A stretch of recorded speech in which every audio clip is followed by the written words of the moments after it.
Hello coders. So far, we saw functional interfaces, we learned writing lambda expressions, passing behaviors as parameters, and so on. So, we have understood fundamental concepts of writing functional code in Java 8. In case you haven't watched these videos yet, I would recommend you to watch them. Links are in the description. They would help you build solid understanding for the topic we are covering in this video, that is nothing but stream APIs in Java 8. I have personally used Stream APIs extensively in my projects, and it is one of the most powerful features introduced in Java 8. Because it simplifies complex data operations, it is widely adopted and has become a favorite topic for interviewers as well. So, if you are preparing for interviews or working on a real world projects, mastering the Stream APIs is definitely a worth of your time. Want to dive into the code? Check the description for a GitHub link with everything covered in this video. It is ready for you to explore and try out yourself. Let's build some basic understanding on Java 8 streams. A stream is nothing but sequence of elements of a specific type.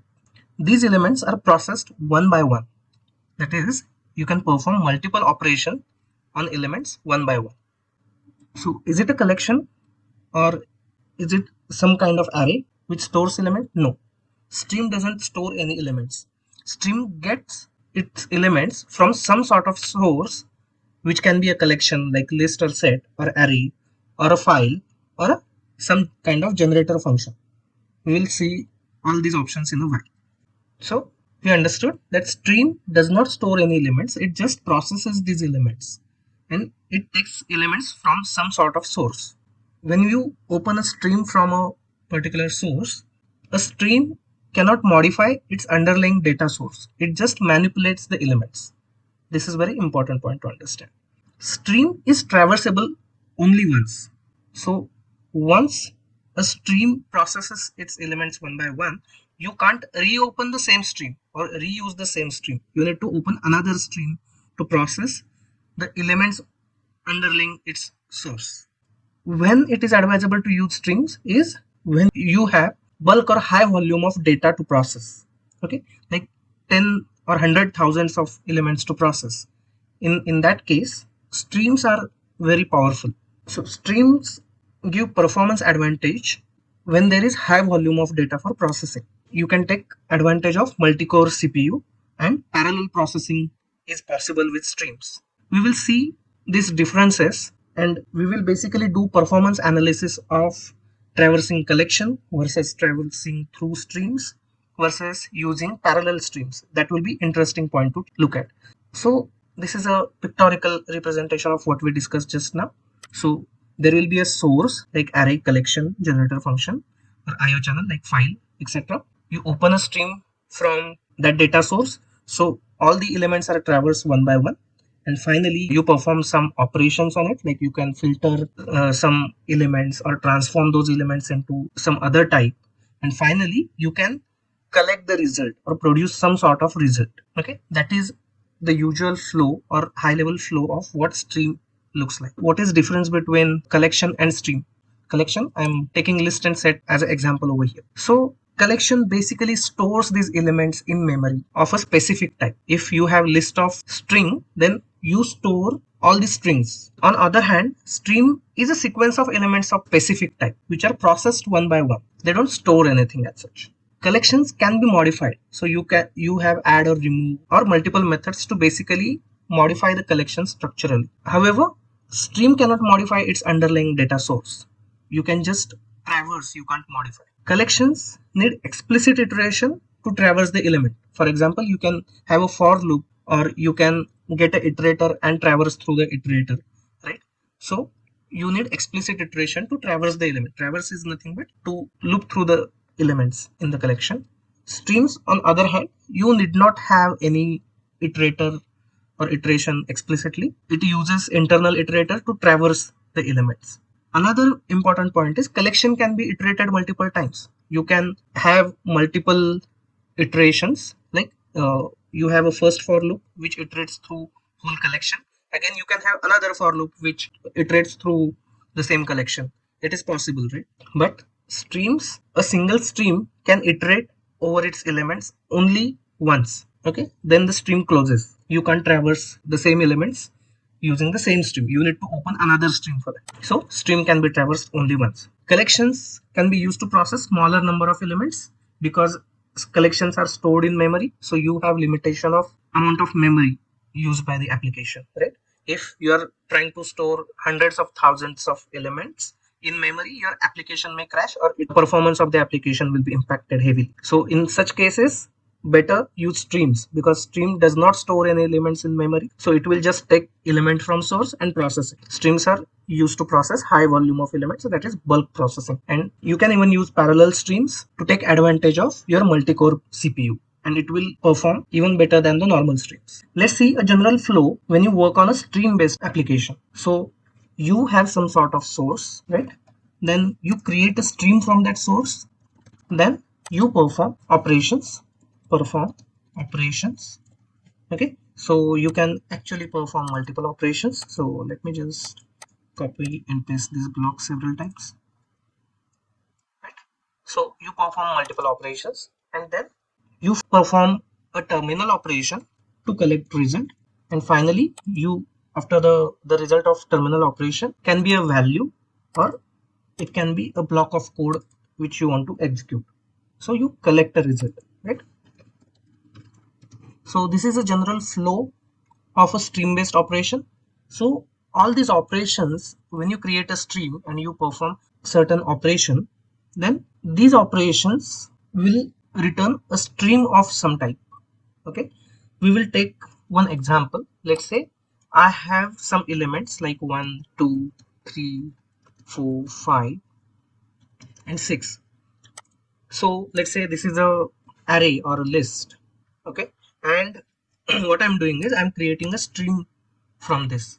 Let's say what I'm doing is I just have a single operation. I'm checking if every element in this particular whichever element is flowing through it, if it is even or not. Okay, so this is nothing but I'm filtering the element. I'm filtering only even numbers. So the very first time 1 will come for element value 1, this filter is applied, and as result is false, right, it won't flow further. The second time this 2 will come, as a result of this filter is true, so 2 will flow through it, right? 1 has flown through here, 2 has also flown. Okay, 1 didn't go through. Now let's say I have another operation, say I'm adding 1 to this element, right? So again, element, I'm performing operation element plus 1 on it. Okay, so this 2 will become 3, and then I'm saying collect. So this 3 will be collected. Very next time what will happen is 3 will come, so 3 will come, 3 will not pass through, so the 4 will come, 4 will pass through, right? So element plus 1 is the logic, so 4 will become 5. This is just a logical representation for you to understand how it works. 5 will come, 5 will not pass through, right? And then 6 will come, which will pass through this filter. So again 6 is received here, then what I'm doing is element plus 1, so it is 7, and finally I'm saying collect, so all these elements are collected over here. I can collect into some sort. Let's say this is a list of elements I got. Okay, it could have been an array of integers which I have transformed into list of integers over here. Okay, so one important point to understand is these operations these operations which we perform on a particular stream are returning stream of certain type. These are called as intermediate operations. Here I have a stream of integer. I'm performing operation element mod 2 equal 0, right? I'm filtering all these elements. It will also return me stream of integers in turn. Then the second operation that I'm doing, just to map this, okay, here I have a second operation, and this is my third operation, and I'm collecting result after this. Okay, this looks good. So I'll call it an intermediate operation. So this is my first intermediate operation, operation 1. Similarly, intermediate operation 2, intermediate operation 1. This is intermediate operation 2. And then I'm having third terminal operation. So basically what we are doing over here, this is called as a map operation. Okay, because what I'm doing is I'm taking an element and transforming into something else. So we will see what all intermediate operations are there and what all terminal operations are there in the stream in the coding session. This is a high level structure of how streams are created and processed.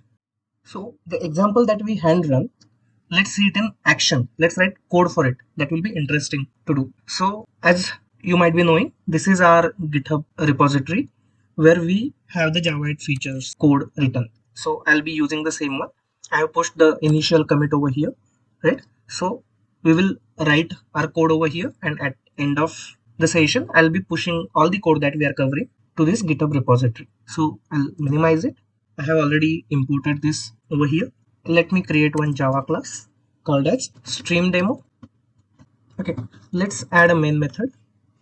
Here, let's declare list of integers. Let's call it as numbers and basically new array list. Fine. So let's add a few numbers over here.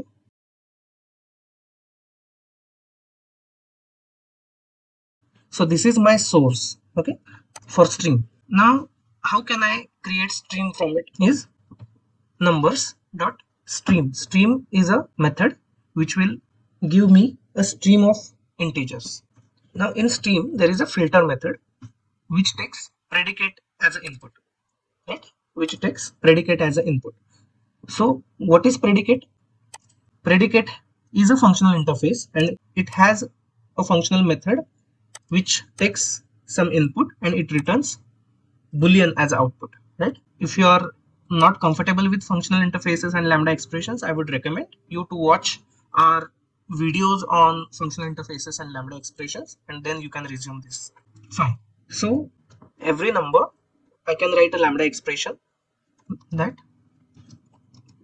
I only want even numbers. So this lambda expression will basically always yield a boolean expression. So this will either return true or false, and this lambda expression satisfies this predicate's syntax. So what does this filter return? So filter will return a stream, right? So it will return a stream. So this filter is nothing but an intermediate operation. We saw there are two operations, intermediate operation and terminal operation. Intermediate operation will always return stream of some type. Then what we need to do is we have a map operation. So what is map? Map is nothing but a function. So what is function? Let's see. So function is a functional interface and it has apply method. It operates on two types. In our case, both the types are integers. So apply method takes one argument and it returns the other type. Let's see. I have a number and I want to return number by adding 1 to it.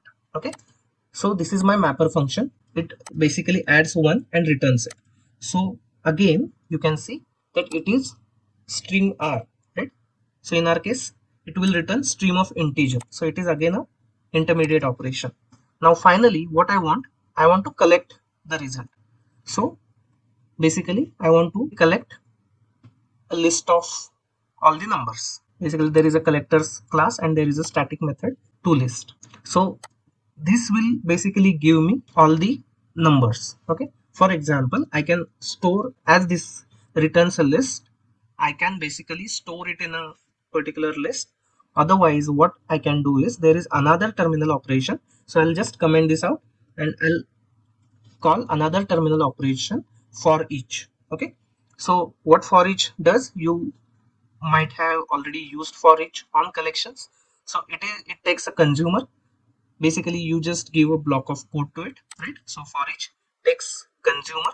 What does consumer do? It returns nothing. It just accepts one input and it just works on that input. There is just a block of code which basically runs. It does not return anything. Okay. So I want to take this number and basically what I want to do is I want to print this up. Okay. So this is a simple one. So we can even optimize this part of statement with method references. How it works is system dot out colon println. Okay.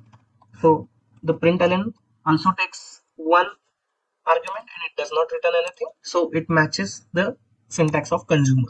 Okay. So you can give method reference like this, and it will basically print particular element on screen. So let's just try to run this code and see the output. Okay, 3, 5 and 7. So another points which we discussed are internal iterators and external iterator. So how stream iterated through the elements is stream has its own internal iterator which traverses through the underlying source. In this case it is a list. So let's say I want to achieve the same result by writing code myself. How I would do it is integer n in basically numbers. I'm iterating over it, and then what I need to do is I need to filter. So what I'm doing is I'm filtering it n mod 2 equals 0. That is the condition.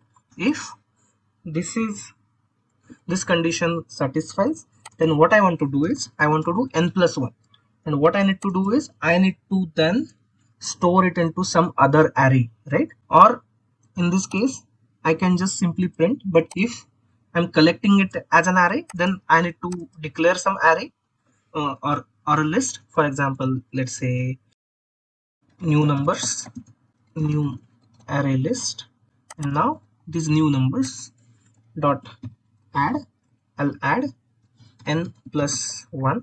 In case I want to traverse over this new list, what I need to do is I need to again traverse it explicitly like new numbers, and then what I can do is system.out.println and just print n. Okay, so here let's give some separator so that we'll understand the execution. Let's just execute it and see the result. So basically the result is pretty much same, but what we need to do is we need to write some clumsy code over here, right? This is not readable. You need to really go through it and understand it, whereas you can see that this code is much cleaner. It is crisp, it is readable, right? You simply understand sequence of operations that you have performed and what at the end you have done with the values that you got, right? It is much cleaner. Well, that was a good start with Java at streams. Now in subsequent videos we will also explore and see different ways of creating streams. Then we will write some more code and understand what all intermediate and terminal operations are there and in which cases we can use them. Also, we will do some performance analysis of streams, use of parallel streams, and iterating collections directly. We will do some performance analysis around it. So lastly, I'll say that practice whatever we learned and stay tuned for more interesting topics to boost your career. Bye bye. Keep learning and keep growing.